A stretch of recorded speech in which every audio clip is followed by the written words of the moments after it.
In the center of the planet, there sleeps the great Earth Dragon, a being of incomprehensible might. So immense is his power that even his dreams change the world, granting special individuals on the surface extraordinary powers beyond those of mortal men.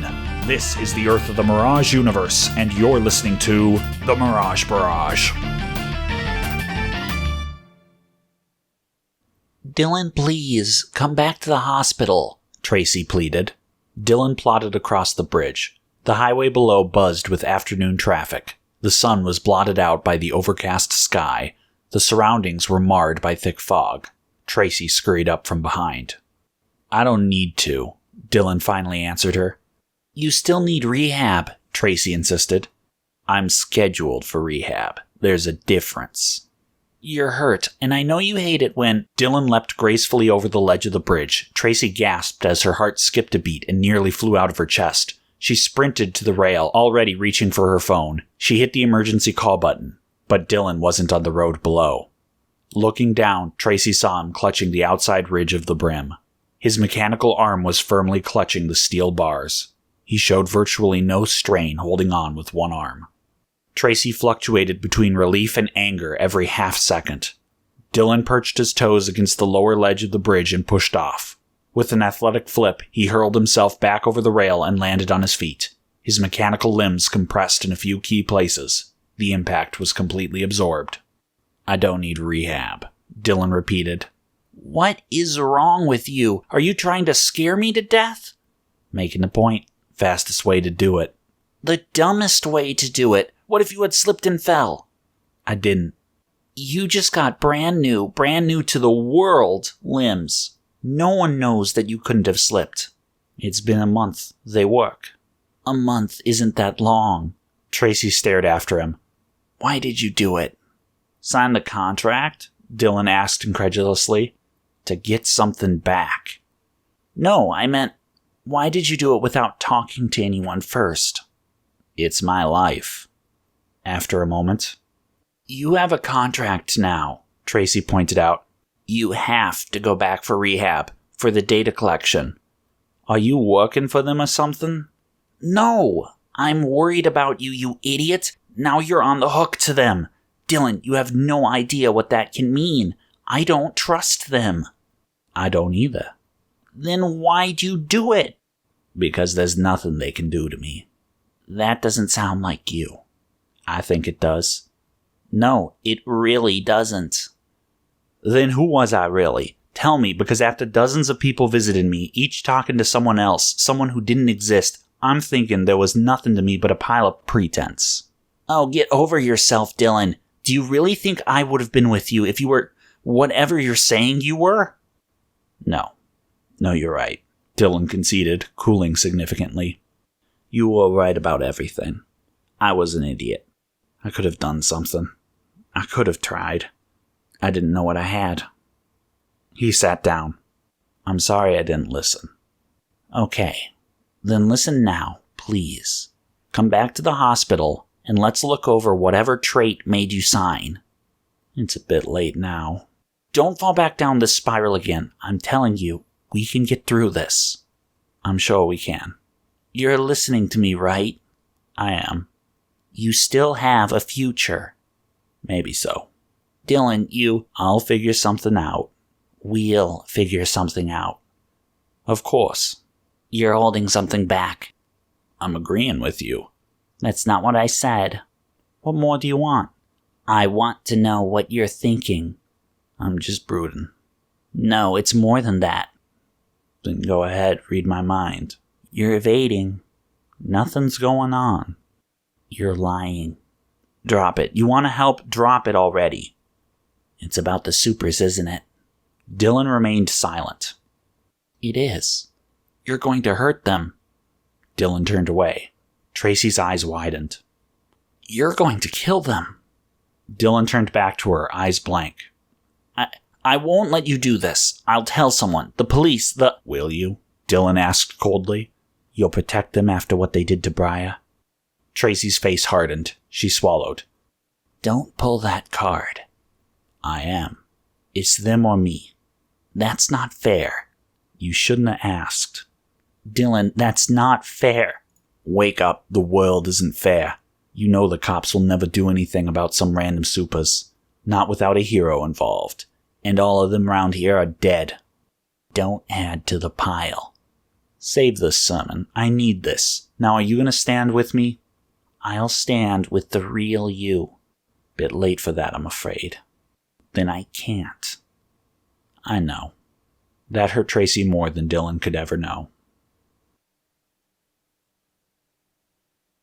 Erickson stalked down the street. He hadn't told anyone yet about his power, but someone would find out soon.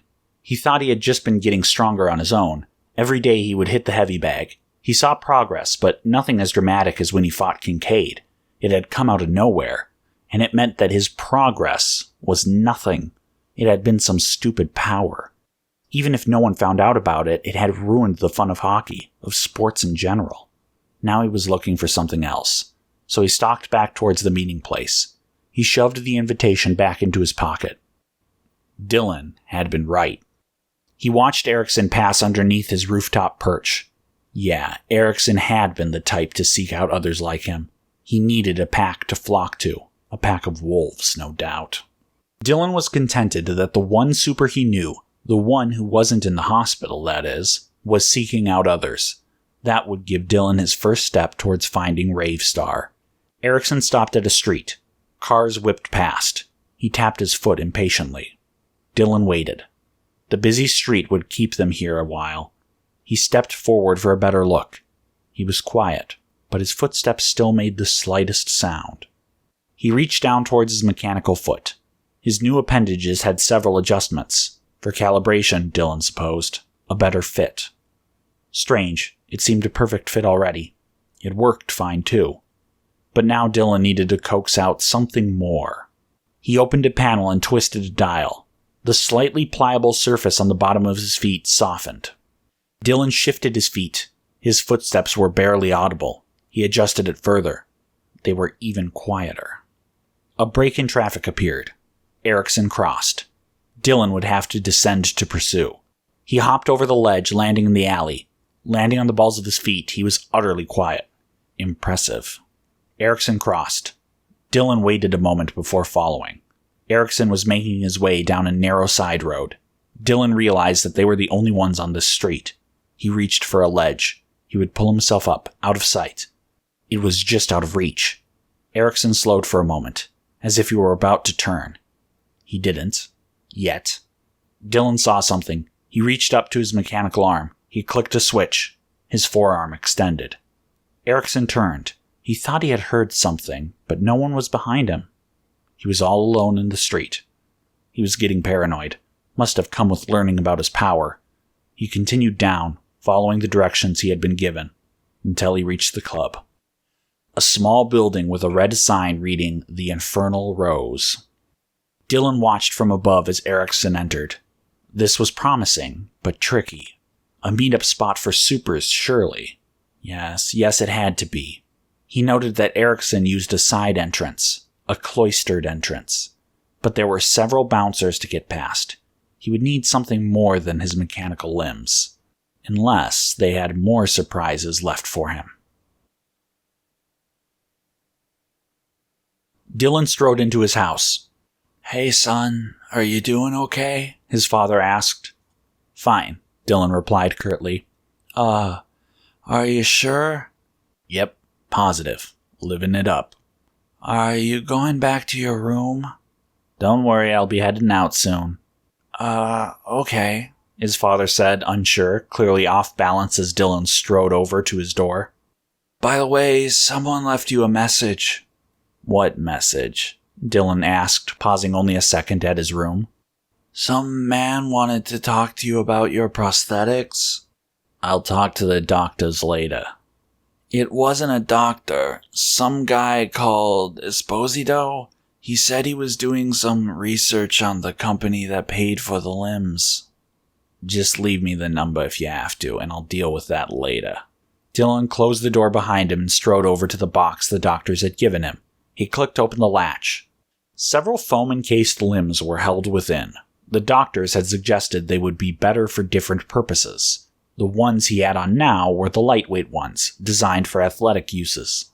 as if he would be in any athletic competitions anymore. He pulled out the next pair, the normal wear ones. They were coated with a flesh-like substance. They were slightly off-tone, slightly fake-looking.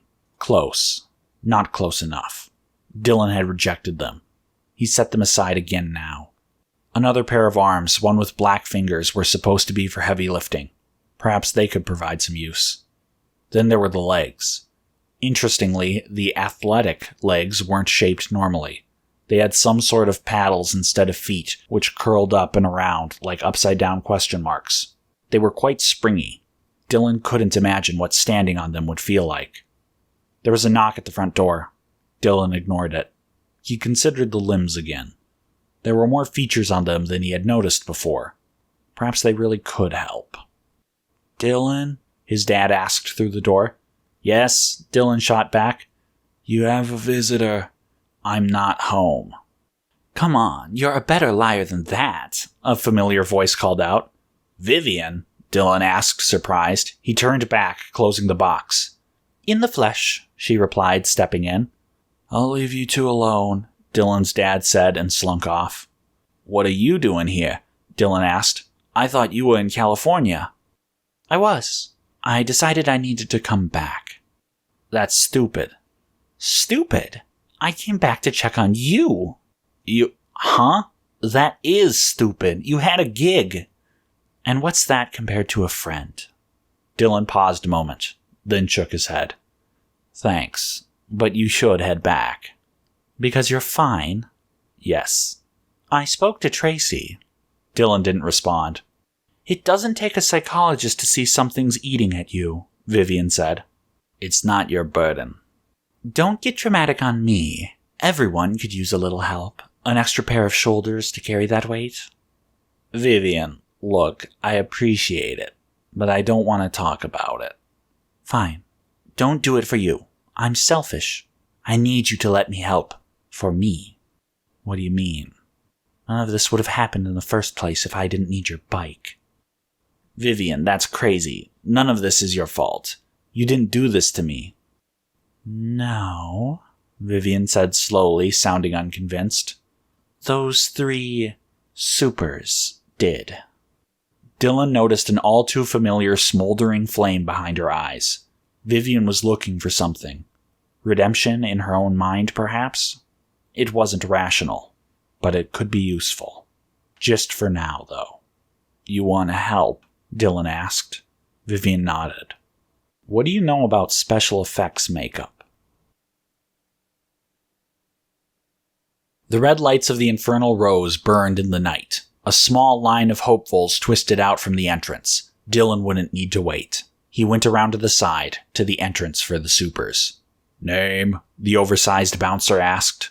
"I'm not on the list," Dillon replied. "Then you're at the wrong place." "I don't need to be on the list, do I?" Dillon asked defensively. "Unless you have a recommendation." "You know what I mean," Dillon said. The bouncer didn't reply. His stony face suggested otherwise. Dillon leaned in, bitter at having to say it. "I'm a super," he whispered. "Really?" the bouncer said, unconvinced. "You're not a super." "What? What did you say to me?" Dillon shot back, outraged. "You're a poser, and you're not trying too hard. You're wearing gloves, and special synthetic ones to boot. I bet under that jacket is a matching super suit. Supers don't do that. Heroes and posers do. And that's not a super defect on your face, that's latex." Dillon glared at the impassive guard. "I'm doing you a favor. Some of the real supers see you dressed like that." Dillon ripped off his right glove. In an instant, his arm was engulfed in flame. After the initial flare of ignition, it settled into a dull burn. The red glare illuminated his face. "This isn't a costume," Dillon explained coldly. "It's a fire-retardant synthetic. I'm not wearing a supersuit under this." He pulled back his jacket to prove it. "Because only my hands light up. And this is latex, but it's not a fake. It's covering up a burn. That's why I wear gloves now. And I put it on so I wouldn't have to get stared at." The bouncer's expression softened. "Sorry, my man. My bad." He gestured Dillon inside. Dillon put his glove back on and cinched a tight cord near the base of the elbow. cutting off the air and smothering the fire. Just as Dillon was passing the large man, he put a hand on Dillon's shoulder. "Hey man, you shouldn't put latex on a burn. Go left inside and then take the third right. Gloria can fix you up." Dillon nodded. But he didn't go to see Gloria. Once inside, he found a bathroom and removed the latex covering a fake burn. He didn't need the extra attention now that he was in. Dillon went to work. He sifted through the crowd, looking for any familiar faces. Instead, his eyes were met with a motley crew of both strange and mundane faces.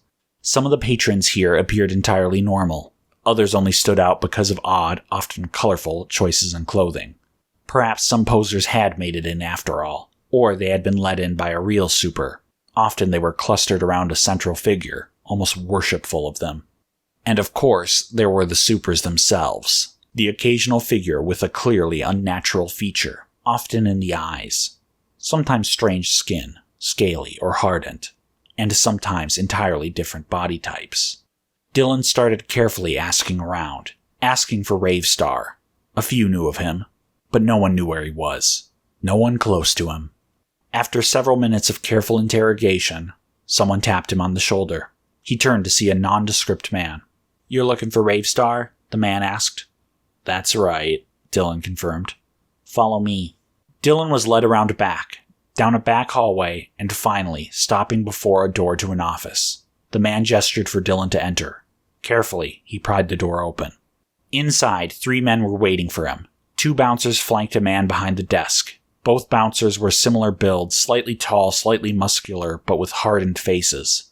One of the few things that set them apart was their hair. One had shaggy blonde locks, while the other was entirely bald. Then there was the man behind the desk, smaller than both of the others, and dressed better too.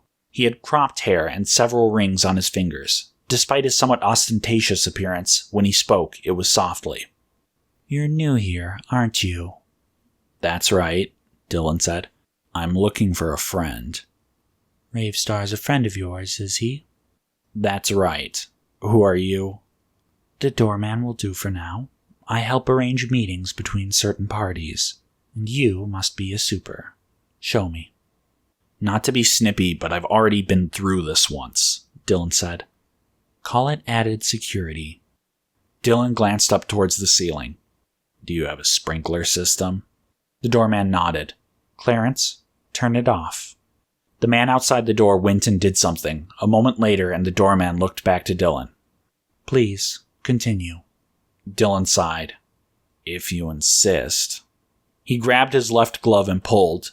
The reaction started immediately. The inside of the glove and the outer skin of his metallic arm rubbed together as the glove was ripped away. Just like a match, one surface consisted of powdered glass and red phosphorus, a high-friction igniting surface. The other held the fuels to keep the fire burning. Unlike when lighting a match, it was the friction surface which moved, attached inside of the glove. As Dillon pulled it off, the heat from the friction turned the red phosphorus into white phosphorus, which immediately ignited. The potassium chlorate on his metal arm was then set ablaze and was kept burning by the other compounds. It was incredibly quick and a convincing display of an arm lit ablaze with seemingly no side effects. Surely, Dillon had to be a super. "That would do it," the doorman nodded. "Except for one thing. I'm a nullifier." Dillon froze. Adrenaline forced his mind into action. He leapt backwards. Too late. The door slammed shut. The lock clicked. And then a metal bar dropped into place, a chain wrapping around it. Dillon turned back. The bald one was holding out his hand. The fist clenched as the chain tightened. Telekinesis. "That's one power," Dillon noted. "A major threat. Start with him." Dillon shot forward, lashed out. He went for the head. Daze him, eliminate his powers. Dillon's flaming arm crashed against the side of the bald man's head. Too bad he wasn't the only one thinking of dazing his opponent. The shaggy man reached out, his palm pressed against Dillon's ear. He was already spinning back, and then he stumbled. His instinct was to block and then follow up with a strike to the new attacker, but he missed, badly. The floor rumbled, Dillon's mind spun. He tripped over his unfeeling feet. He did, however, feel the ropes starting to wind their way around him. He was still dizzy. The shaggy man had affected his ear, his inner ear, but he didn't need his sense of balance to fight the ropes. He tucked his elbows into his ribs, but kept his hands apart to either side. He managed to catch the ropes as they contracted in his metal palms. His left arm still burned, and soon the rope was smoldering too. It twisted and spiraled around him, but it was already burned in half at the middle. He brought his arm around and wrapped the rope around it. Every time it snaked up to entwine him, it instead found his burning limb and was pulled away by its mechanical strength. A deafening sound, a jet plane roar, rushed over Dillon. His ears rang. He was deaf to everything else. He pushed himself back, up against a wall. He could see the two bouncers approaching. The doorman was opening a drawer in the desk. Dillon tossed the smoldering remnants of the rope at the two. The telekinetic caught some of it, but there were too many burning bits. They flew into their faces. The Shaggy Man covered his eyes. It gave Dillon a second. He got to his feet. They were steadier now. He had to switch targets. Shaggy's powers were unknown. Dillon struck low under Shaggy's arms, except his arm never connected. It was stuck in midair. His head snapped to the side. Baldy was holding his face with one arm, but his other was reaching out, activating his power. The doorman searched through the drawer. Dillon kicked. The tips of his toes struck the telekinetic sternum. He stumbled back, Dillon's arm free for just a second. He tried another strike against Shaggy with his other arm. A second later, it froze too. Baldy had quickly recovered and changed his aim. Shaggy was still recovering. Dillon's left arm was free again, though still barely burning. He grabbed the mysterious super's collar. Baldy almost considered switching his grip to Dillon's other arm yet again, but he didn't. Good move on his part. Grabbing Dillon's left would have just clamped Shaggy in place, and his right would be free to bash in his target's face. The doorman pulled out a silencer. Shaggy recovered. He slammed his palms together on either side of Dillon's left arm. A shudder ran up his flesh. The flame flickered, went out. His remaining bones rattled. The shockwave was focused on the limb. His arm would have broken, if it had still been bone. Instead, the surface only crumpled slightly. Good construction. And Dillon realized Shaggy's power. His head rattling, the floor shaking, the sound, the shockwave. They're vibrations. They had all been vibrations. The doorman pulled out a pistol now. Dillon's captured arm was pulled around to his left hand. He felt the telekinetic's grip engulf both arms now. They were yanked up and behind him. Dillon leapt up, letting Baldy hold him in midair by the arms. Dillon's legs kicked out simultaneously, the springy padding adding to the hit. Shaggy was launched across the room. He crashed against the wall, slumped. The doorman had began affixing the silencer onto the gun. Dillon's feet hit the ground again, his left sticking. His arms were free, but the telekinetic was out of reach. Dillon could still use him, though. The telekinetic holding his left leg gave him stability. He reached out implausibly with his right. He hooked his foot around a chair, pulled it closer. The telekinetic yanked out his leg. "Are all your limbs fake?" the bald man asked, surprised. Dillon grabbed the chair and tossed it haphazardly. The bouncer instinctively grabbed it in midair. He shoved it aside. Dillon was already barreling towards him. The doorman finished his task. A wave of air pressure struck the two of them. They tumbled around. Dillon regained his senses. His arm was being pulled around back. He was lying on his stomach, head facing the telekinetic. Dillon twisted around, pushing against the floor with his legs, keeping them as far apart as he could. He spun his body, low to the floor. He was now 90 degrees to his held arm. The telekinetic grabbed one of the legs. Dillon pushed himself up, kneeling. Something hit him from behind. Dillon's left arm popped out, bracing himself against the floor. He felt Shaggy's weight against his back. Hands were placed on either side of his head again. He was nauseated instantly. His vision blurred. His brain rattled. Dillon's metal hands found those of the vibration super. He pulled back on his finger painfully. Dillon couldn't hear if he screamed, but the attack let up for a second. And then his left arm was pulled out from him. Dillon's face smacked into the ground. He lost his grip on the fight. He wouldn't recover in time.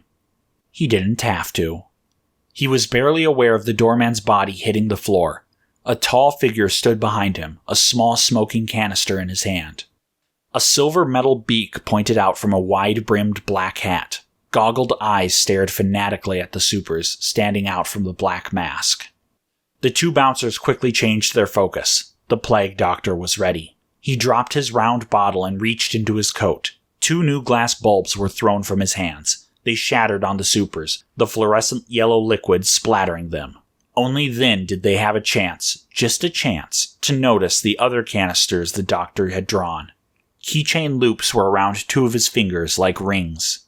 The attached chains ran to vials, pulling out the stoppers. The vials clattered to the floor, pulled loose from the coat. The plague doctor kicked them over towards the bouncers. As the thick gas engulfed them, and Dillon too, the bouncers were still lit up by the fluorescent goo. The doctor plunged into the gas, the supers gasping but trying to keep focus. The vibration super released several shockwaves. The gas started to disperse. It revealed the doctor right in front of him. The beaked vigilante shoved a rag into his face. The shaggy bouncer struggled, but started growing weak. The doctor held the rag but didn't wait. He turned and tossed another capsule at the other super, but the telekinetic caught it in midair, a foot away from impact. And then it exploded.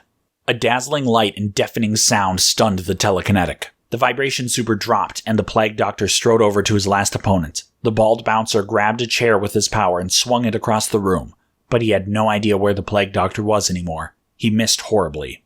The doctor pulled out a short, thin club. He slashed it through the air and cracked it across the telekinetic's face. He hit the floor hard. Blood splattered across the wall. The masked vigilante wiped his rod clean and surveyed the scene inscrutably. After a moment, he strode over to the desk. He searched through another of the drawers. "So," Dillon broke the silence, recovering. "Who are you?" The plague doctor didn't look up. Eventually, he answered. "You may call me Dr. Griffiths." "Neat," Dillon said, bringing himself to his feet. "You kinda interrupted my investigation." "So I see," Griffiths noted dryly. "though you were a great asset for mine." "I take it you didn't swoop in just to save my sorry butt." "Indeed. You were merely a serendipitous distraction." Dr. Griffiths found a large folded paper. He pulled it out, unfolding it. After a quick glance, he tacked it to the wall for a better view. A complicated circular pattern, with spikes protruding along the edge, was drawn on it. On the bottom, it was labeled, "The Brotherhood of Underwhelming Miracles." B-U-M. Bums? You looking for bums? Dillon suggested.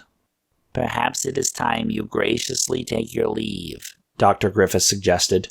"You ought not become enveloped in these labyrinthine schemes." "Maybe I already am," Dillon insisted. "This is no place in which a mere boy ought trifle," Dr. Griffiths again stated. "Third-rate demigods these may be, but as of yet, your might is not half of the measure of theirs." "Don't try to bluff me, Doc. You ain't got any powers either." "Correct. As such, I have called the deep-rooted powers of magic to my aid. You have had no study in these affairs, and thus are tragically under-equipped." "Bioluminescent sludge, some smoke canisters, and a flashbang grenade are hardly magic," Dillon countered. Dr. Griffiths at last turned from his study of the symbol to look at Dillon. His glare couldn't be seen behind the mask. Dillon still didn't flinch. "You're hardly a regular SilverFang," Dillon observed. "Even his shtick is old, and he did it better." Griffiths stared a moment longer before a sound like a conceited sniff escaped his beak. "Rare is it to upstage the master," he conceded. "What is it you want?" "I'm looking for someone, and I've got a suspicion he's connected to whatever it is you're looking at." "A member of this brotherhood," Griffiths suggested. He seemed like he was trying to recruit someone, or he had tried once before. "Is he superhuman?" "Trying to recruit another superhuman," Dillon confirmed. "Very well. I will tell you of what I know. But be warned, these men are not to be trifled with, and they bear a particular loathing for the unempowered human." "I figured that out." The plague doctor pulled out a city map and placed it over the paper with the round symbol. He marked several spots at the points of the spikes. Placing the map on the table now, he pointed to one of the markings. "This is where we are now," he said. "The others mark similar safe harbors for this brotherhood. Perhaps your quarry lies in hiding in one of them." Dillon pulled out a phone and snapped a pic. 21st century, Doc, he said, waving the phone while Dr. Griffiths stood unnaturally stiffly. "Quite," he replied. The plague doctor folded the papers and placed them in his coat, turning to leave through the window he had entered through.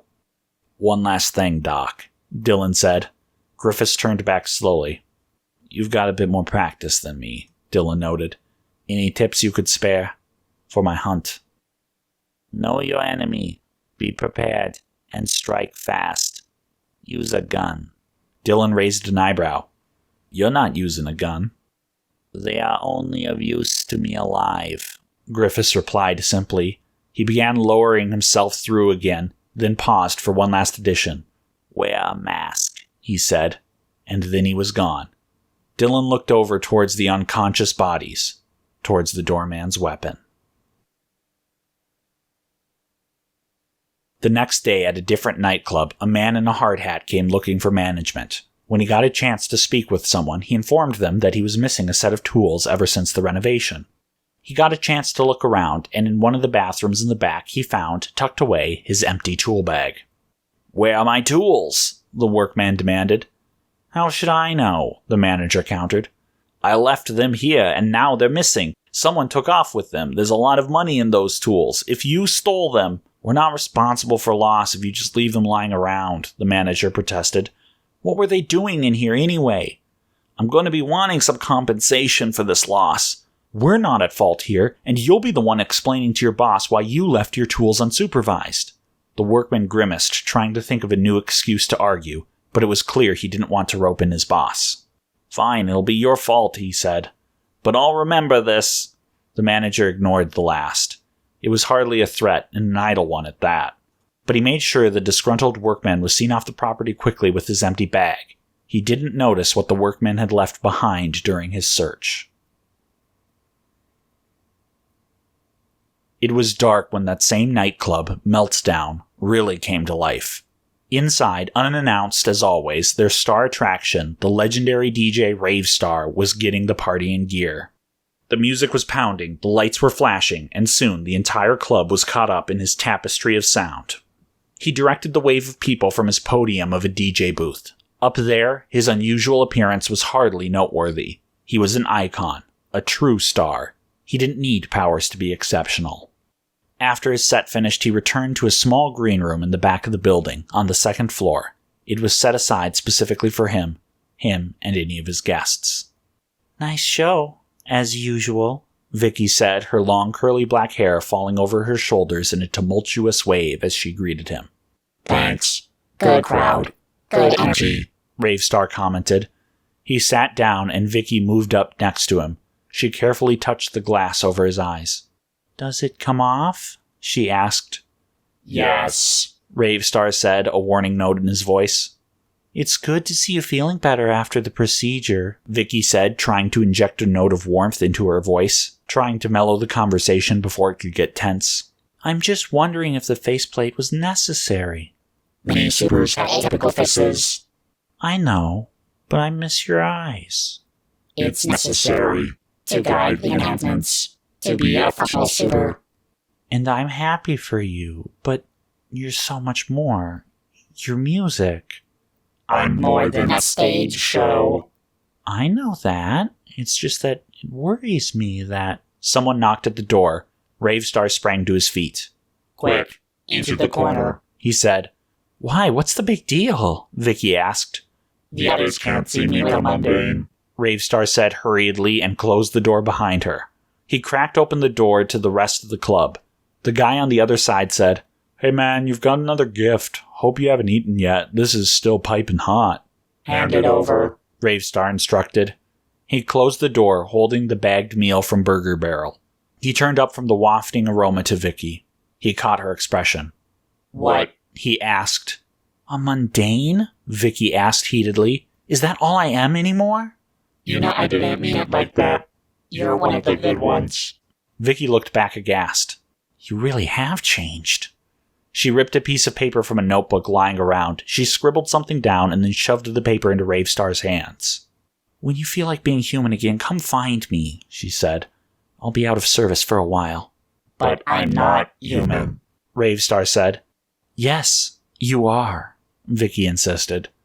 Rave Star didn't respond. Vicky slipped past him and out the door. Rave Star looked down at the little slip of paper, contemplating it. He folded it slowly and tucked it away for safekeeping. Rave Star turned on the faucet in the bathroom downstairs. He scrubbed his hands slowly as he contemplated his conversation with Vicky. He had plenty of time to think. He was alone. Or so it seemed. Dillon pulled out the doorman's gun. Earlier in the night, he had gone in and recovered it from its hiding place. Now he was waiting, hands gloved, face masked. And fortunately, his plan A had worked. After one of the legendarily greasy meals from the burger barrel, Rave Star had come down into one of the few sinks in the place to clean up. It had all gone so well. Dillon simply had to step out from the stall, aim, and fire. He stepped out. He extended his arm. He stared at the back of Rave Star's head. All he had to do was pull the trigger, and he wouldn't be able to hurt anyone ever again. Dillon would have his satisfaction. So why did he hesitate? Even that split second. Rave Star glanced up from behind the faceplate. He suddenly saw Dillon in the reflection, gun pointed at him. He reacted. Rave Star dived to the side and fired a beam from one of his fingers. It bounced off the mirror and back towards Dillon. Dillon shot. The mirror shattered, just as the beam sliced through the silencer. Rave Star spun around, firing again. Dillon ducked back around a divider. It wouldn't provide much protection, but at least it was some concealment. He dropped low and fired at Rave Star's feet.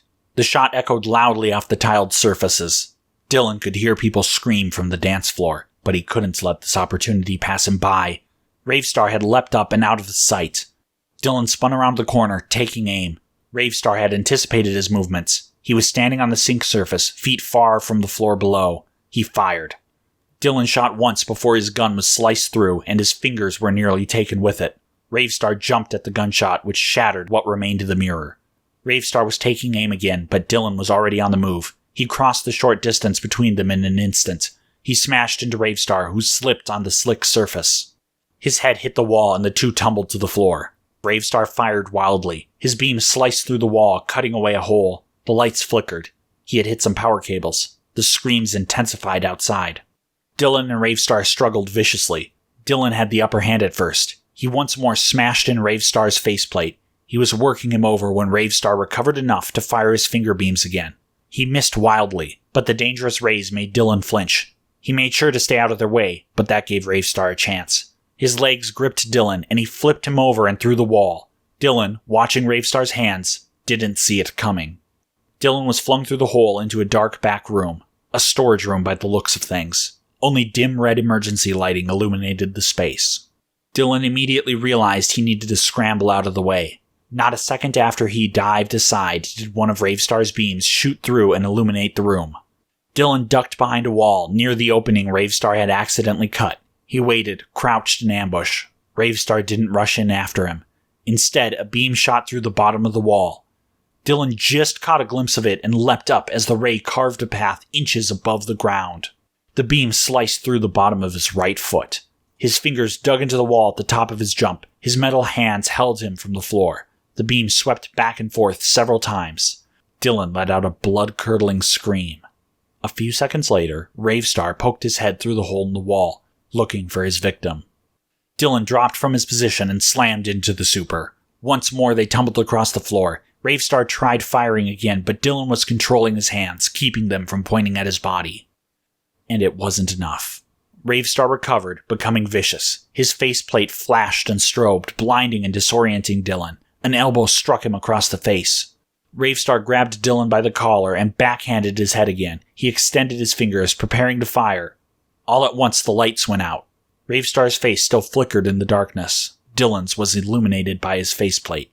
Rave Star glanced up. His head darted side to side. A low hum, barely audible, filled the room. It was unsettling, half real, a thrumming at the back of your neck.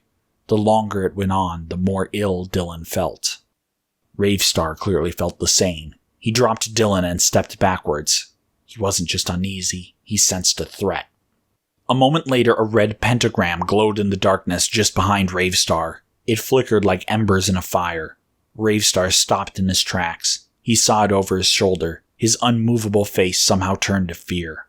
Rave Star skittered away again. He grabbed at his jacket as it happened.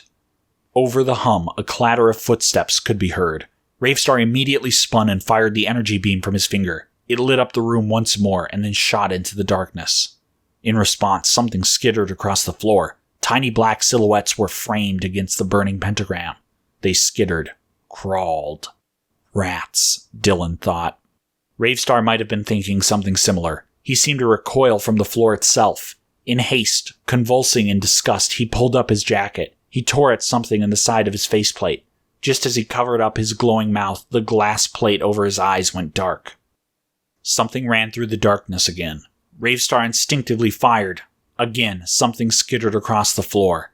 Dillon couldn't see either of the creatures on the floor or the super lost in the middle of the room. Without provocation, another pentagram appeared in the room. Dillon could hear Rave Star step back, then silence. Well, silence aside from the hum. More footsteps. Rave Star didn't react this time. A quick flash of red in the darkness. A curved red visor. Rave Star fired straight at it. The beam cut off midstream as something impacted flesh. A quick scuffle. Dillon straightened a little. He caught a glimpse of the melee. Silhouetted against the dim light of the pentagram, Dillon could see a huge figure wrestling with Rave Star. Rave Star was clearly at a disadvantage. The looming figure had him by surprise, and it was far larger. But it was struggling. Dillon only saw a gleam off a reflective surface, and then something sliced into the larger figure. It recoiled, a muffled grunt of pain signaling that Rave Star had found his mark. Suddenly the figure detached and vanished into the shadows. A third pentagram lit itself, and Dillon saw Rave Star struggle with something. All at once, a million lines like veins on the floor burned in the dark. Just like the pentagrams, they glowed orange-red, flickering slightly, like visions of fire. The room was now just bright enough for Dillon to see Rave Star untangling himself from a cord. An electric crackle broke the silence, and Rave Star convulsed. He hit the floor, unmoving. Then, he suddenly spasmed, and another line of neon energy cut through the room. Dillon was nearly struck as it whizzed past, but it wasn't meant for him. The cords fell away. They crackled with energy again, but Rave Star stumbled away, finally free. His jacket had fallen free and his mouth was visible once more, illuminating his retreat. Rave Star ran straight for the door. Dillon was in no position to pursue. He glanced around. All at once, the burning veins and pentagrams burned yellow. A second later, they flickered out. Dillon pulled himself forward. There had been a vein close to him just a second ago. He touched his fingers to where it had been. There was almost nothing there, except the slightest remnant of dust and a smell of smoke. The hum slowly died, faded to nothing. The lights, however, did not return. Without the hum, Dillon could suddenly hear heavy, strained breathing. He was suddenly aware of a huddled presence to his left. Dillon hesitated, considered a moment. He should probably just turn and leave. There was no reason to stay, but he was curious. This wasn't Dr. Griffiths. This was bigger than him, and his tricks were more impressive. Still, this was the second mysterious character to save him at the last moment. Dillon craved answers. He picked himself up, walking towards the figure slowly. The ragged breathing continued for a moment. Then, a deep voice. "Dillon Kincaid," the figure growled beneath the modulator. "I've been looking for you." "And just who the heck are you?" Dillon shot back, instinctively defensive. A ring of light surrounded the figure on the floor. Dillon recognized him immediately. Even though he hadn't been active for years, everyone in Tenebrae would recognize him instantly. Clad in sinister armor, a gas mask shaped like a wolf snout, and two pointed ears standing up from the top of the helmet, SilverFang rose to his feet. He clutched at his side. Dillon could see just a little trail of blood from under his furred cloak. SilverFang didn't bother answering Dillon's question. Instead, Dillon filled the silence. "What did you want with me?" "I need..." SilverFang's comment was cut off with a grunt, and he stumbled. Dillon immediately rushed over. He positioned himself under SilverFang's arm, supporting some of his weight. "I lost focus for a second there," SilverFang muttered. "You okay? He hit anything?" Dillon asked. "I need to get back," SilverFang answered. "Right," Dillon said. "The wolf cave or whatever. Do I need a bag over my head or something so I don't see it?" "Forget it," SilverFang said. "No time for that. You're driving." "What?" "You driving me now." SilverFang barked. "To your hideout?" "Did you suddenly become dense? And I mean denser than trying to fight a super on your own. Did you get hit on the head back there?" "No. You want to throw away your secret identity on some random guy? Be my guest," Dillon shot back. You wouldn't share it. I've found out enough about you. Creepy. You see who you're talking to? Point. Besides, my career is over. Tonight proved it. They exited through the back, and SilverFang pointed towards a dark, unimpressive car. Not much of a ride. Scrap the old one for parts. Unsanctioned hero work doesn't have the best pension. Now drive. He pushed Dillon away, pulling open the back door and shoving the keys into Dillon's hands. Dillon still couldn't believe what was happening. SilverFang, out of retirement. The hero was a legend. By now, most knew that he didn't actually use magic or consort with demons, and yet that made him even more impressive. All of the supers he had ever taken down, he had done it as a normal human. A terrifying normal human with an insane talent for preparation, cunning, and misdirection. Dillon started the car and glanced in the rearview mirror to the back seat. He saw the wolf-like face made of the black helmet and silver mask and the red visor connecting the two. Dillon glanced away. Wait, SilverFang said. Dillon glanced back up. You're already in this, SilverFang muttered. His hands raised to the clasps hidden under his mask. A few snaps, and it was free. SilverFang pulled the helmet off slowly. Dillon was shocked that he recognized the face under the mask. A slightly twisted, old face. From the hospital. The man who was watching just before the surgery. Bald, eyes hidden under a protruding forehead, and some sort of deformity tugging at his lips. Enzo, SilverFang said. What? Dillon asked. My name. It's Enzo Esposito, he said. Dillon Kincaid, Dillon said stupidly. I know, Enzo said, stating the obvious. I've been looking for you. We need to talk. As his plan for vengeance fails, Dillon meets with a legendary hero and learns of his secret identity. Why would the retired hero trust him with this long-held secret, and what does he have in mind for Dillon? This and more next time on the Mirage Barrage.